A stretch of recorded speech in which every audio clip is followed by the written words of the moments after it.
Welcome back to Tanya in 5. Today, we recap letter 29 in book 4 of Tanya, Iggeret HaKodesh.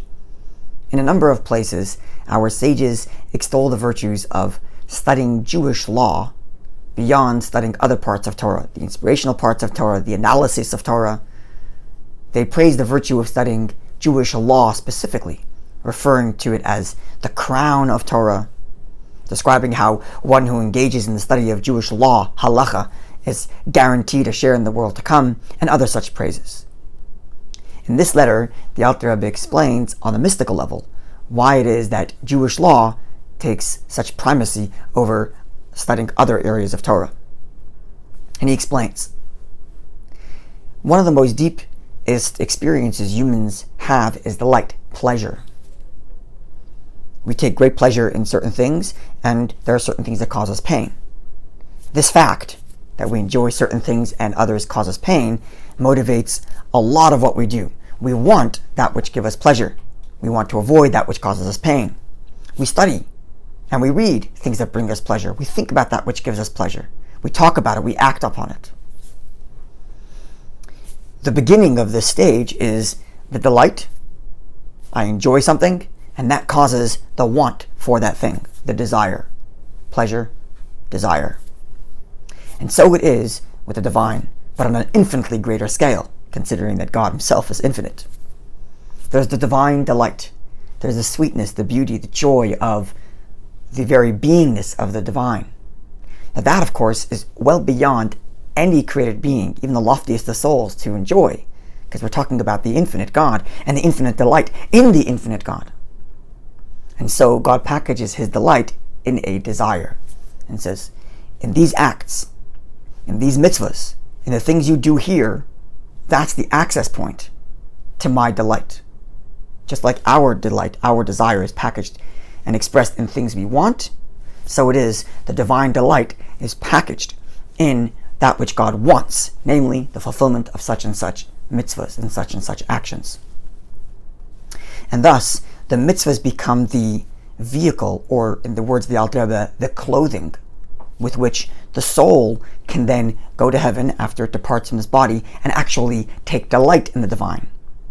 Through the clothing, through the medium of the fulfillment of divine desire, the mitzvahs that are fulfilled here in this physical world. Likewise, he compares mitzvahs to beams. And just like a beam connects the floor to the roof, so it is that the fulfillment of mitzvahs, this divine desire, connects this physical world, our body and the world in which we live, to the divine desire and delight in the fulfillment of those mitzvahs. And therefore, the halacha, Jewish law, which is where the mitzvahs are expressed, where God's desire is expressed. You see, in the analysis, that's the background before you get to what God actually wants. In the inspiration, similarly, a person can feel very inspired and feel all kinds of spiritual experiences, but they're only his spiritual experiences. Divine desire is expressed in Jewish law. So learning Jewish law then is the crown of Torah. Just like a crown is above the head, so it is desire transcends even the greatest of analysis, because this is what God wants.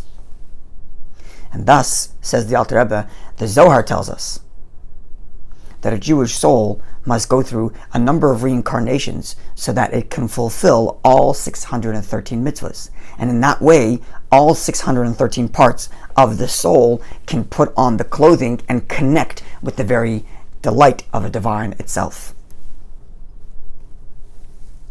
The takeaway from all of this is, firstly, we have to appreciate acting in the exact accord with Jewish law, fulfilling a mitzvah in its exact details, not just generally speaking, I got inspired by the mitzvah. No. The inspiration is nice, and the value of the inspiration is because that's what God wants. Well, if you're looking for what God wants, then do the mitzvah in the full details of as explained and described in Jewish law.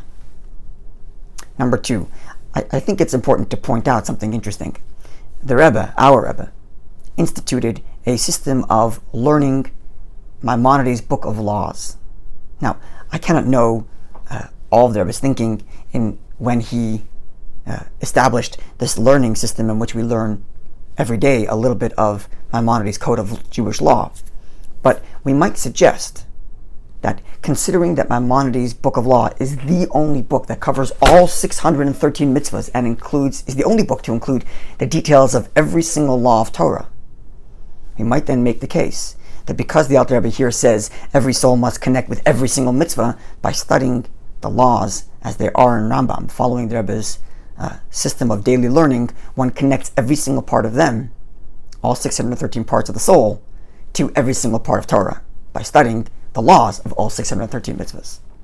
Looking forward to seeing you when we conclude Letter 30.